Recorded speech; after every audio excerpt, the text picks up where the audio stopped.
कहानियाँ सुनना किसे अच्छा नहीं लगता। और जब ये कहानी किसी बहुत ही फेमस और प्रसिद्ध राइटर की हो तो कहना ही क्या। इस्मत चुगताई का नाम आप सबने सुना होगा। आज मैं उन्हीं की कहानी लिहाफ आपको सुनाने जा रही हूँ। जब मैं जाड़ों में लिहाफ ओढ़ती हूँ तो पास की दीवार पर उसकी परछाई हाथी की तरह झूमती हुई मालूम होती है और एकदम से मेरा दिमाग बीती हुई दुनिया के पर्दों में दौड़ने भागने लगता है। ना जाने क्या कुछ याद आने लगता है। मुआफ कीजिएगा, मैं आपको खुद अपने लिहाफ का रोमांटिक जिक्र बताने नहीं जा रही हूँ। ना लिहाफ से किसी किस्म का रोमान जोड़ा ही जा सकता है। मेरे ख्याल में कंबल कम आरामदेह सही, मगर उसकी परछाई इतनी भयानक नहीं होती जितनी जब लिहाफ की परछाई दीवार पर डगमगा रही हो। ये तब का जिक्र है जब मैं छोटी सी थी और दिन भर भाइयों और उनके दोस्तों के साथ मार कुटाई में गुजार दिया करती थी। कभी कभी मुझे ख्याल आता है कि मैं कमबख्त इतनी लड़ाका क्यों थी। उस उम्र में जबकि मेरी और बहनें आशिक जमा कर रही थीं, मैं अपने पराए हर लड़के और लड़की से लड़ने झगड़ने में मशगूल थी। यही वजह थी कि अम्मा जब आगरा जाने लगी तो हफ्ते भर के लिए मुझे अपनी एक मुंह बोली बहन के पास छोड़ गई। उनके यहाँ अम्मा खूब जानती थी कि चूहे का बच्चा भी नहीं और मैं किसी से भी लड़ भिड़ ना सकूंगी। सजा तो खूब थी मेरी। हाँ, तो अम्मा मुझे बेगम जान के पास छोड़ गई। वही बेगम जान जिनका लिहाफ अब तक मेरे जहन में गर्म लोहे के दाग की तरह महफूज है। ये वो बेगम जान थी जिनके गरीब माँ बाप ने नवाब साहब को इसलिए दामाद बना लिया कि वो पक्की उम्र के थे, मगर थे निहायत नेक। कभी कोई रंडी बाजारी औरत उनके यहाँ नजर न आई। खुद हाजी थे और बहुतों को हज करवा चुके थे, मगर उन्हें एक निहायत अजीबोगरीब शौक था। लोगों को कबूतर पालने का जुनून होता है, कोई तोते पालता है, किसी को मुर्गबानी का शौक होता है। उनसे साहब को नफरत थी। उनके यहाँ तो बस तालिबे इल्म रहते थे, नौजवान गोरे गोरे पतली कमर वाले लड़के जिनका खर्च वो खुद बर्दाश्त करते थे। मगर बेगम जान से शादी करके तो वो उन्हें कुल साजो सामान के साथ ही घर में रखकर भूल गए और वो बेचारी दुबली पतली नाजुक सी बेगम तन्हाई के गम में घूमने लगी। ना जाने उनकी जिंदगी कहाँ से शुरू होती है, वहां से जब वो पैदा होने की गलती कर चुकी थी, या वहां से जब वो एक नवाब की बेगम बनकर आई और जिंदगी गुजारने लगी, या जब से नवाब साहब के यहाँ लड़कों का सोर बंधा, या जब वो मन्नतों मुरादों से हार गई। कहीं पत्थर में चोट लगती है। नवाब साहब अपनी जगह से टस से मस न हुए। फिर बेगम जान का दिल टूट गया और वो इल्म की तरफ हुई, लेकिन यहाँ भी उन्हें कुछ ना मिला। इश्किया नावल और जज्बाती अशआर पढ़कर और भी पस्ती छा गई। रात की नींद भी हाथ से गई और बेगम जान जी जान छोड़कर बिल्कुल निराश हो गई। चूल्हे में डाला था ऐसा कपड़ा लगता। कपड़ा पहना जाता है किसी पर रोब काटने के लिए।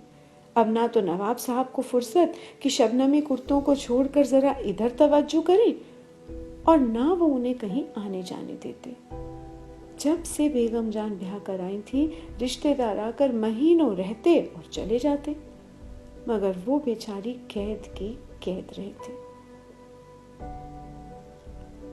रब्बू ने उन्हें नीचे गिरते गिरते संभाल लिया।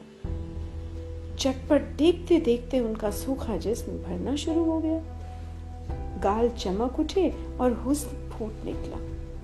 एक अजीबोगरीब तेल की मालिश से बेगम जान में जिंदगी की झलक आई।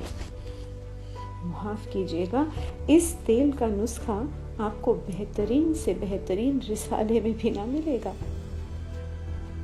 जब मैंने बेगम जान को देखा तो वो 40-42 की होंगी। उफ, किस शान से वो मसनद पर आ लेटी थी और रब्बो उनकी पीठ से लगी बैठी कमर दबा रही थी। एक ऊदे रंग का दुशाला उनके पैरों पर पड़ा था और वो महारानी की तरह शानदार मालूम हो रही थी।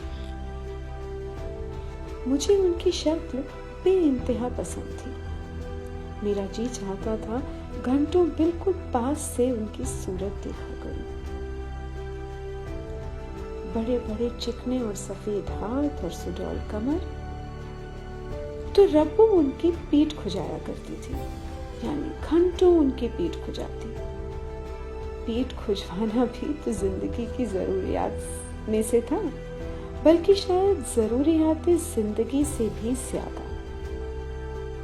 रब्बो को घर का और कोई काम ना था, बस वो सारे वक्त उनकी चपर खटक पर चढ़ी कभी कमर, कभी सर और कभी जिस्म के दूसरे हिस्से को दबाया करती थी। कभी तो मेरा दिल बोल उठता था, जब देखो रब्बो कुछ ना कुछ दबा रही है या मालिश कर रही है। कोई दूसरा होता तो ना जाने क्या होता। मैं अपना कहती हूँ, कोई इतना छुए भी तो मेरा जिस्म तो सड़ गल के खत्म हो जाए। और फिर वो रोज रोज की मालिश काफी नहीं थी। जिस रोज बेगम जान नहाती थी, या अल्लाह, बस 2 घंटे पहले से तेल और खुशबूदार उपटनों की मालिश शुरू हो जाती और इतनी होती कि मेरा तो ख्याल है कि मैं दिल ही दिल में लौट जाती। कमरे के दरवाजे बंद करके अंगीठियां सुलगती और चलता मालिश का दौर, और कमरे में सिर्फ रब्बो ही रहती। बाकी की नौकरानियां बड़बड़ाती दरवाजे पर ही जरूरियात की चीजें देती रहती। बात ये थी कि बेगम जान को खुजली का मरज था। बेचारी को ऐसी खुजली होती थी कि हजारों तेल और उपटन मले जाते थे, मगर खुजली थी कि गायब। डॉक्टर हकीम कहते कुछ भी नहीं, जिस्म साफ चट पड़ा है। हाँ, कोई जिल्द के अंदर बीमारी हो तो खैर, नहीं भाई, ये डॉक्टर तो हो गए हैं पागल। कोई आपके दुश्मनों को मरज है, अल्लाह रखे खून में गर्मी है, रब्बो मुस्कुरा कर कहती और उन्हीं महीन नजरों से बेगम जान को घूरती। और वो रब्बो, जितनी ये बेगम जान गोरी थी उतनी ही ये काली, जितनी बेगम जान सफेद थी उतनी ही ये सुर्ख। बस जैसे तपाया हुआ लोहा, हल्के हल्के चेचक के दाग, गढ़ा हुआ ठोस जिस्म, फुर्तीले छोटे छोटे हाथ, कसी हुई छोटी सी तोंद, बड़े बड़े फूले हुए होंठ जो हमेशा नमी में डूबे रहते और जिस्म में से अजीब घबराने वाली बू के शरारे निकलते रहते। मैं तो जब कभी बेगम जान के पास बैठती यही देखती कि अब उसके हाथ कहाँ हैं और क्या कर रहे हैं। गर्मी जाड़े बेगम जान हैदराबादी जाली कारगे के कुर्ते पहनती, गहरे रंग के पाजामे और सफेद झाग से कुर्ते, और पंखा भी चलता हो फिर भी वो हल्की धुलाई जरूर जिस्म पर ढके रहती थी। उन्हें जाड़ा बहुत पसंद था। जाड़े में मुझे उनके यहाँ अच्छा मालूम होता।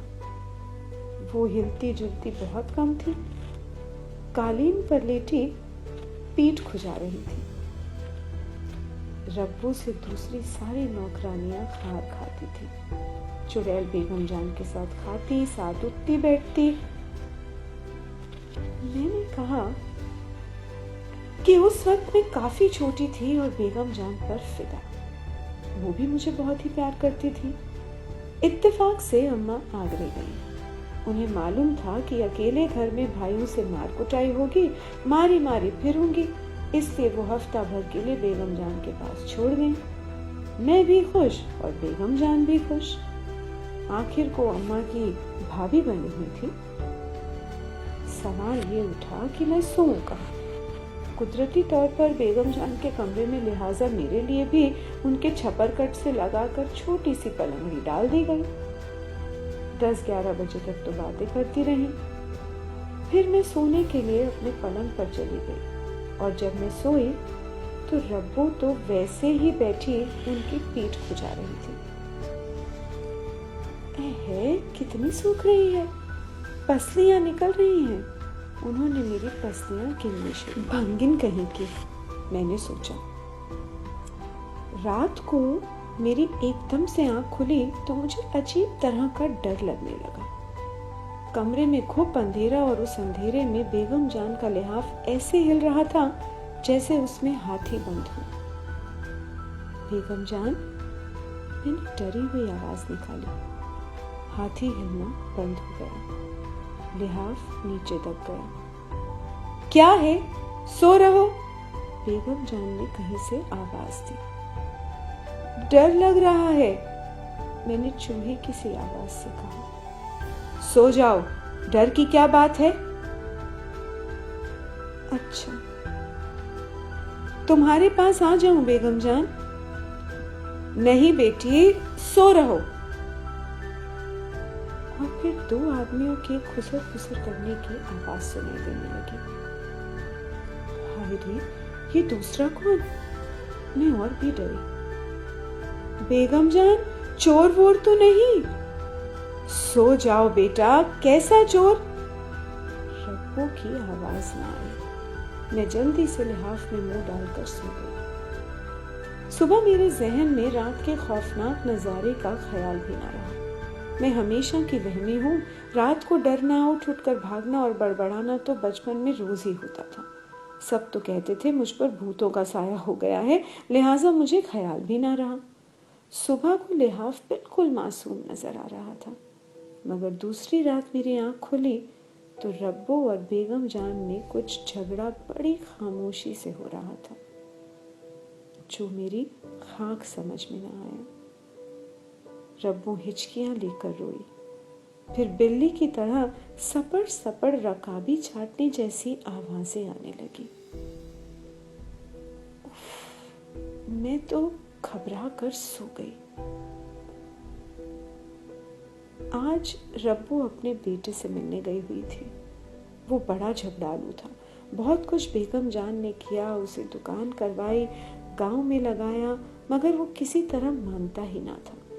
नवाब साहब के यहाँ भी कुछ दिन रहा। बेगम जान ना जाने देती, मगर रब्बो भी मजबूर हो गई। सारा दिन बेगम जान परेशान रही। उनका जोड़ जोड़ टूटता रहा। किसी का छूना भी ना भाता था। उन्होंने खाना भी ना खाया और सारा दिन उदास पड़ी रही। मैं खुजा दूं बेगम जान? मैंने बड़े शौक से ताश के पत्ते बांटते हुए कहा। बेगम जान मुझे गौर से देखने लगी। मैं खुजा दूं? सच कहती हूँ, मैंने ताश के पत्ते रख दिए। मैं थोड़ी देर खुजाती रही और बेगम जान चुपकी लेटी रही। दूसरे दिन रब्बो को आना था, मगर वो आज भी गायब थी। बेगम जान का मिजाज चिड़चिड़ा होता गया। चाय पी पी कर उन्होंने सर में दर्द कर लिया।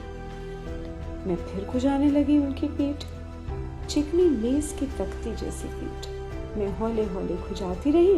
उनका काम करके कैसी खुशी होती थी मुझे। जरा जोर से खुजाओ, बंद खोल दो, बेगम जान बोली। वो सुरूर में ठंडी ठंडी सांसें लेकर इत्मीनान जाहिर करने लगी। और इधर, हालांकि बेगम जान का हाथ खूब जा सकता था, मगर वो मुझसे ही खुजवा रही थी और मुझे उल्टा फक्र हो रहा था।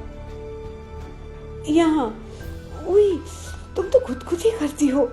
वाह, वो हंसी। मैं भी बातें कर रही थी और खुजा भी रही थी। तुम्हें कल बाजार भेजूंगी, क्या लोगी? वही सोती जागती गुड़िया? नहीं बेगम जान, मैं तो गुड़िया नहीं लेती। क्या बच्चा हूं मैं? बच्चा नहीं तो क्या बूढ़ी हो गई हो? वो हंसने लगी। गुड़िया नहीं तो बबुआ ले लेना, कपड़े पहनाना खुद, मैं दूंगी तुम्हें बहुत से कपड़े। अच्छा, मैंने जवाब दिया। इधर, उन्होंने मेरा हाथ पकड़कर जहां खुजली हो रही थी रख दिया।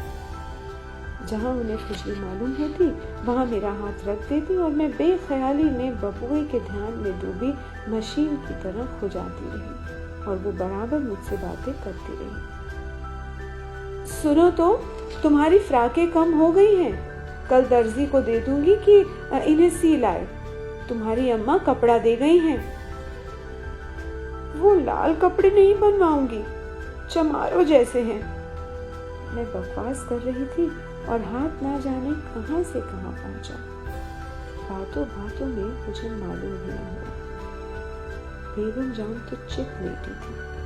अरे अरे, मैंने जल्दी से हाथ खींच लिया। ओ लड़की, देखकर नहीं खुजाती, मेरी पसलियां नोच डालती हो। बेगम जान शरारत से मुस्कुराई और मैं चीख गई। इधर आकर मेरे पास लेट जा। उन्होंने मुझे बाजू पर सर रखकर लिटा लिया। है कितनी सूख रही है, पसलियां निकल रही हैं। मैं मिनमिनाई। अरे तो क्या मैं खा जाऊंगी? कैसा तंग स्वेटर बुना है, गरम बनियान भी नहीं पहना तुमने। मैं कुलबुलाने लगी। कितनी पसलियां होती हैं? उन्होंने बात बदली। एक तरफ 9 और एक तरफ 10। मैंने स्कूल में याद की हुई हाइजीन की मदद से कहा। वो भी उठपटांग। हटाओ तो हाथ। हाँ, 1 2 3। मेरा दिल चाहा किसी तरह भागूं और उन्होंने जोर से खींचा। ओह! मैं मचल गई। बेगम जान जोर जोर से हंसने लगी। अब भी जब कभी उनका उस वक्त का चेहरा याद करती हूँ तो दिल घबराने लगता है।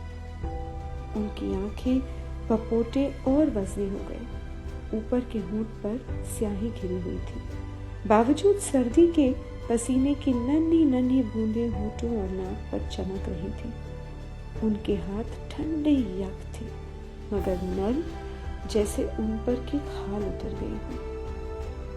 उन्होंने शाल उतार दी और कारगी के महीन कुर्ते में उनका जिस्म आटे की लोई की तरह चमक रहा था। शाम हो गई थी और कमरे में अंधेरा घुट रहा था। मुझे एक नामालूम डर से दहशत होने लगी। बेगम जान की गहरी गहरी आंखें। मैं रोने लगी। दिल में वो मुझे एक मिट्टी के खिलौने की तरह खींच रही थी कि गर्म गर्म जिस्म से मेरा दिल बौलाने लगा। मगर उन पर तो जैसे कोई भूतना सवार था और मेरे दिमाग का ये हाल कि ना चीखा जाए और ना रो सकूं। थोड़ी देर के बाद पस्त होकर निढाल हो गई। उनका चेहरा फीका और बदरौनक हो गया और लंबी लंबी सांसें लेने लगी।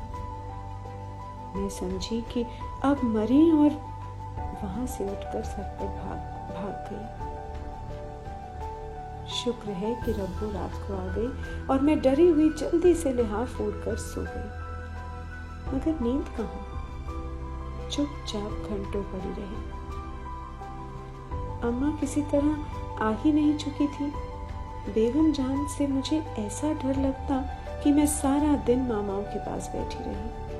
मगर उनके कमरे में कदम रखते दम निकलता था और कहती किससे और कहती ही क्या कि बेगम जान से डर लगता है। तौबा, बेगम जान जो मेरे ऊपर जान छिड़कती थी। आज रब्बो और बेगम में फिर अनबन हो गई। मेरी किस्मत की खराबी कहिए या कुछ और, मुझे उन दोनों की अनबन से डर लगा क्योंकि फौरन ही बेगम जान को ख्याल आया कि मैं बाहर सर्दी में घूम रही हूँ और मरूंगी निमोनिया से। लड़की, क्या मेरा सर मुंडवाएगी? जो कुछ हो हवा गया तो और आफत आएगी। उन्होंने मुझे पास बिठा लिया। चाय तो बनाओ, एक प्याली मुझे भी देना। वो तौलिए से मुंह खुश्क करके बोली। जरा कपड़े बदल लूं। वो कपड़े बदलती रही और मैं चाय पीती रही। बेगम जान नाइन से पीठ मलवाते वक्त अगर मुझे किसी काम से बुलवाती तो मैं गर्दन मोड़े मोड़े जाती और वापस भाग आती। अब तो उन्होंने कपड़े बदले तो मेरा दिल उलटने लगा।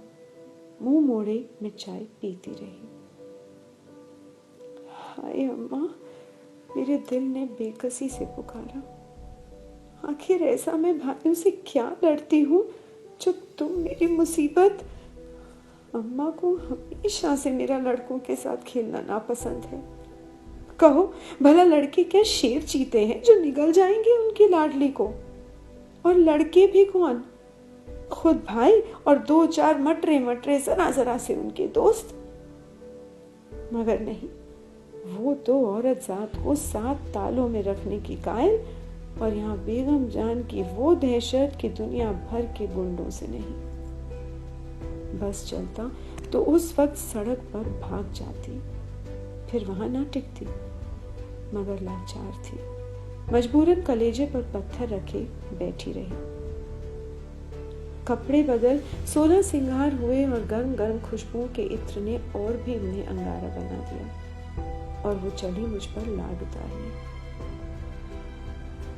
घर जाऊंगी, मैंने उनकी हर राय के जवाब में कहा और रोने लगी। मेरे पास तो आ जाओ, मैं तुम्हें बाजार ले चलूंगी, सुनो तो। मगर मैं खली की तरह फैल गई। सारे खिलौने मिठाइयां एक तरफ और घर जाने की रट एक तरफ। वहां भैया मारेंगे चुड़ैल, उन्होंने मुझे प्यार से एक थप्पड़ लगाया। पड़े मारे भैया, मैंने दिल में सोचा और रूठी अकड़ी बैठी रही। कच्ची अमियां खट्टी होती हैं बेगम जान, जरी कटी रब्बों ने राय दी। और फिर उसके बाद बेगम जान को दौरा पड़ गया। सोने का हार जो वो थोड़ी देर पहले मुझे पहना रही थी, टुकड़े टुकड़े हो गया। महीन जाली का दुपट्टा तार तार, और वो मांग जो मैंने कभी बिगड़ी ना देखी थी, झाड़ झंकार हो गई। वो झटके ले लेकर चिल्लाने लगी। मैं रपटी बाहर। बड़े जत्नों से बेगम जान को होश आया। जब मैं सोने के लिए कमरे में दबे पांव जाकर झांकी तो रब्बो उनकी कमर से लगी जिस्म दबा रही थी। मैं चूहा की तरह लिहाफ में दुबक गई। सर फटकच। बेगम जान का लिहाफ अंधेरे में फिर हाथी की तरह झूम रहा था। अल्लाह, मैंने मरी हुई आवाज निकाली। लिहाफ में हाथ उठा और बैठ गया। मैं भी चुप हो गई। हाथ ने फिर लूट मचाई। मेरा रुआ रुआ कांपा। आज मैंने दिल में ठान लिया कि जरूर हिम्मत करके सिरहाने का लगा हुआ बल्ब जला दूं। हाथ फड़फड़ा रहा था और जैसे उकड़ू बैठने की कोशिश कर रहा था। चपड़ चपड़ कुछ खाने की आवाजें आ रही थी, जैसे कोई मजेदार चटनी चख रहा हो। अब मैं समझी, ये बेगम जान ने आज कुछ नहीं खाया और रब्बो मर्दुई तो है सदा की चट्टू। जरूर ये तर माल उड़ा रही है। मैंने नथुने फुलाकर सू सू हवा को सूंघा। सिवाय इत्र, संदल और हिना की गर्म गर्म खुशबू के और कुछ न महसूस हुआ। लिहाफ फिर उमड़ना शुरू हुआ। मैंने बहुतेरा चाहा कि चुप्पी पड़ी रहूं, मगर उस लिहाफ ने तो ऐसी अजीब अजीब शक्लें बनानी शुरू की कि मैं लरस गई। मालूम होता था गूं गूं करके कोई बड़ा सा मेंढक फूल रहा है और अब उछल कर मेरे ऊपर आएगा। अम्मा, अम्मा, मैं हिम्मत करके गुनगुनाई, मगर वहां कुछ सुनवाई न हुई और लिहाफ मेरे दिमाग में घुसकर फूलना शुरू हुआ। मैंने डरते डरते पलंग के दूसरी तरफ पैर उतारे और टटोर कर बिजली का बटन दबाया। हाथी ने लिहाफ के नीचे एक कलाबाजी लगाई और पिचक गया। कलाबाजी लगाने में लिहाफ का कोना फीट भर उठा। अल्लाह! मैं गड़ाप से अपने बिछौने में